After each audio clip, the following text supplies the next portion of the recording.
contractors are to issue a 2-week rolling horizon and a 30, 60, 90 day to Nadia. Okay, Nadia will then update the minutes with the 2-week look ahead and issue with the revised minutes and send via Procore. So that's the only process flow of how simple it is. You'll need to issue the 30, 60, 90 day to Nadia. She will extract that information, copy, paste it onto the meeting minutes so that everybody is in tune with what is discussed. Okay. The document used for the 30, 60, 90 is a document like this. Okay. Everybody knows this document?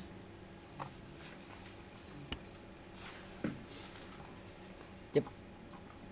How it works is the activities, client, contractors, including training and audits, you update it in here. Okay.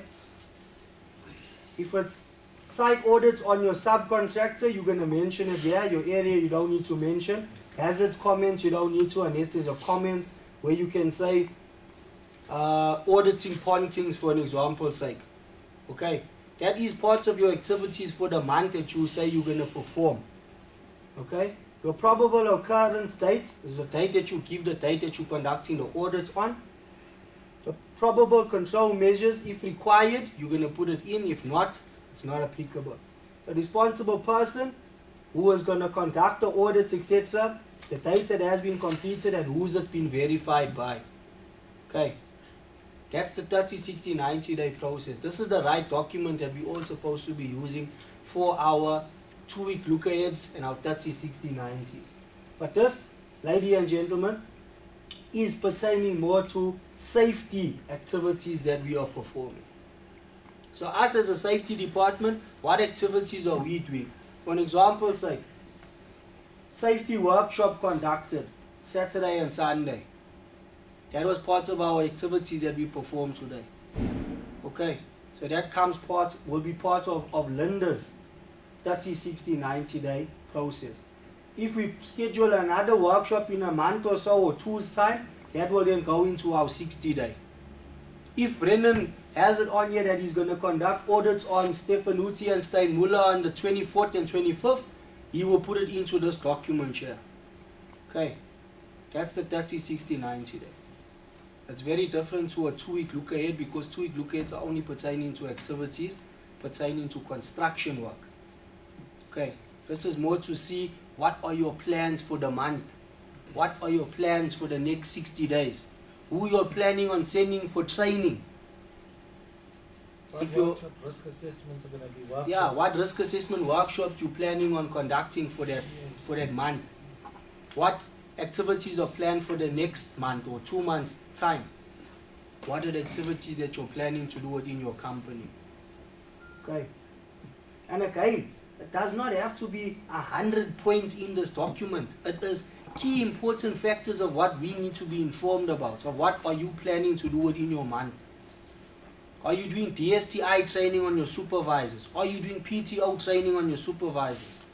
That's the important information that we need to be informed about. Internal management audit also. Yeah, so your management audits coming from your head office. When are they coming to do it? The dates it's planned for. And then you as the safety manager or official will verify that it has been done on those dates. And if something is done or planned for that month and it's not done, gentlemen, you can turn around and say, my management from head office didn't come to conduct the audits. So you're not looking bad at if we come and say your management hasn't conducted the audits on there. You can still prove that you've informed them that they're supposed to have come out and done the audit. Okay, so this there becomes, do any of you worked, or a couple of you must have worked on the mines. Who's worked on the mines here? You remember a document that used to call Safety Officer's Daily Diary? That basically is what this boils down to. It becomes like your daily diary for your activities, but it's not a daily activity that you're going to put in there. It's only the key elements. I think you'll have what you'll call it a SSO, I think. What you call it? Safety, what's it? Safety Site Observation Book. Okay, but on there as well, you'll put what you'll have done within the day. That was an old thing as well at DRA and Hatch we had to complete every day. What did we do? What inspections we done? What time? Who we spoke to? That would be quite detailed. But this is not that detailed. You don't need to go into such detailed information. And please, guys, this will be audited. This is part of the audit protocol. That's correct. Okay.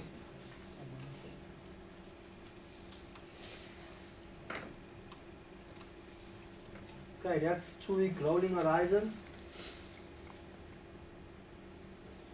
What did I say I was going to touch on now?